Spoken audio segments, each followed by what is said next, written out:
कार्य करेंगे। तो देखिए, कांग्रेस के असहज होने पर आरजेडी की तरफ से भी बयान सामने आ गया। आरजेडी प्रवक्ता भाई वीरेंद्र ने बयान दिया है और उन्होंने कहा कि कौन क्या बोलता है इससे फर्क नहीं पड़ता। भाई वीरेंद्र की तरफ से यह बयान आरजेडी के पक्ष को सामने रखा जाता हुआ, जिसमें कांग्रेस ने अपनी असहजता की बात की थी। और देखिए, कांग्रेस असहज है। आरजेडी प्रवक्ता भाई वीरेंद्र की तरफ से बयान भी आने में देर नहीं लगा। कौन क्या कहता है इससे कोई फर्क नहीं पड़ता है। भाई वीरेंद्र ये कह रहे हैं, अलग अलग राज्यों में अलग अलग नीति होती है और पार्टी उसी नीति के आधार पर काम करती है। कांग्रेस के असहज होने पर आरजेडी ने बयान देने में थोड़ी भी देर नहीं की। और भाई वीरेंद्र ने क्या कुछ कहा है, जरा बयानों के जरिए वो भी सुन लीजिए। कांग्रेस को इस पर नहीं पड़ना चाहिए, क्योंकि सांप्रदायिक शक्तियों से लड़ने का आमादा रखती है ममता बनर्जी और सांप्रदायिक शक्ति वहां पैर जमाना चाहती है। इसलिए कोई क्या बोलता है उससे हम लोग कोई निर्णय नहीं। उन लोगों को भी चाहिए कि सांप्रदायिक शक्तियों को खार फेंकने के लिए एकजुटता का परिचय देना चाहिए। तो देखिए, कांग्रेस की नाराजगी के पीछे की वजह क्या है, क्योंकि नाराजगी कांग्रेस की खुलकर सामने आ चुकी है। पहले बिहार में इसके रिश्ते को समझते हैं और बिहार में महागठबंधन में 5 पार्टियां शामिल हैं। देखिए, वो आंकड़ा, वो गणित, बिहार में महागठबंधन के साथी कौन कौन है, आरजेडी, कांग्रेस, सीपीआई, सीपीएम और सीपीआईएमएल, इसका गठजोड़ बिहार में राजनीति में इस वक्त विपक्ष के तौर पर चल रहा है। बिहार में सभी पार्टियां साथ में मिलकर चुनाव लड़ी थी और अब बंगाल की सियासत ने बिहार को किस तरीके से गरमाया हुआ है, उसकी बानगी अजीत शर्मा के बयान से सामने आ चुकी है। अजीत शर्मा ये कह रहे हैं कि असहजता महसूस हो रही है, जबकि आरजेडी का ये कहना है कि देखिए, अलग अलग राज्यों में अलग अलग नीति होती है पार्टियों की और उसी नीति के आधार पर इस वक्त आरजेडी अपने स्टैंड पर कायम है।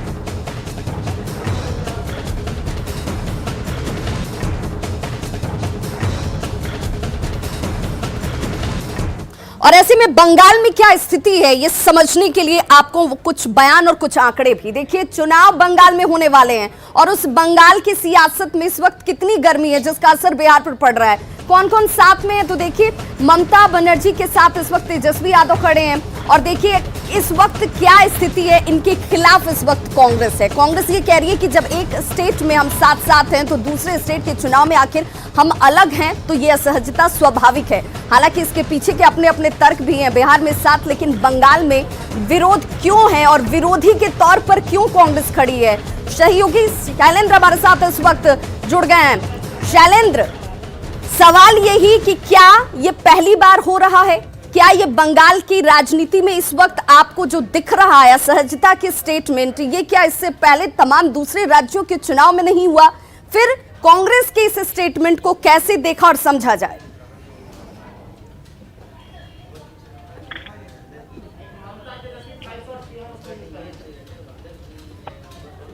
शैलेंद्र, अब तक हमारी आवाज पहुंच पा रही है? बिल्कुल बिल्कुल, आवाज आ रही है आपकी। और शैलेंद्र, आप सवाल सुन पाए हो तो मैं जवाब यही जानना चाहती हूं कि क्या ये माना जाए कि कांग्रेस इसकी कोशिश कर रही है कि अगर चुनाव परिणाम नहीं आते हैं टीएमसी के फेवर में, अगर वहां पर तेजस्वी के साथ से कुछ बात नहीं बन पाती है, तो क्या कांग्रेस इसके खिलाफ उसके एक आधार मिल जाएगा? क्योंकि बिहार की राजनीति में कांग्रेस कहीं ना कहीं बहुत पीछे रह गई है। बिल्कुल जाहिर सी बात है कि बिहार की राजनीति में कांग्रेस पीछे है। और सबसे बड़ी बात है कि जिस तरीके से कांग्रेस ने आसाम में समझौता किया है आरजेडी के साथ, और आरजेडी ने बंगाल में ममता बनर्जी के साथ समझौता कर लिया, और तेजस्वी लगातार ये कह रहे हैं कि अब वो ममता बनर्जी के लिए वहां जाकर चुनाव प्रचार करेंगे।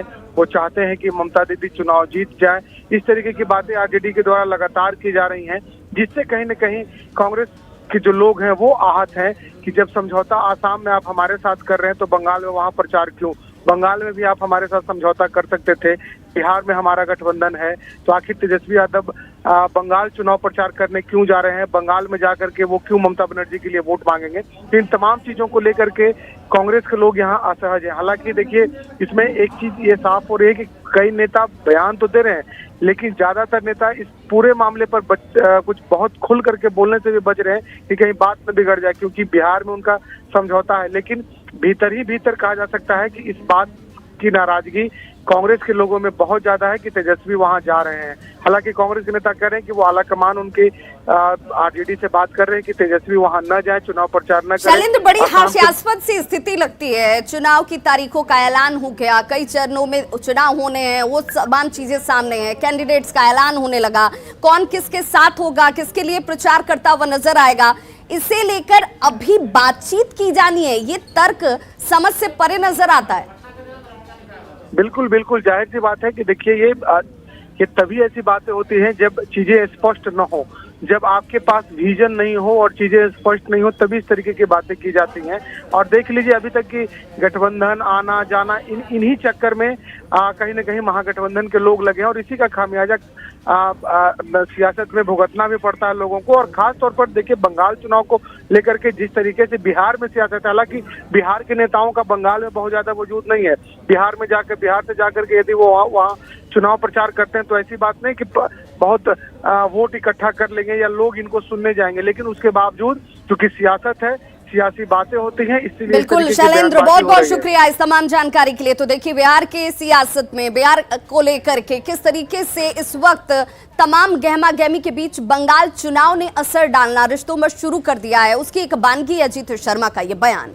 तो बंगाल में आरजेडी के स्टैंड से कांग्रेस क्यों नाराज है, इसकी नाराजगी के मायने क्या हैं, जरा ये भी समझने की कोशिश कर लेते हैं। बिहार चुनाव परिणाम के बाद से कांग्रेस लगातार बैकफुट पर है। अब बंगाल में आरजेडी के स्टैंड से पलटवार करने का उसे मौका मिल जाएगा।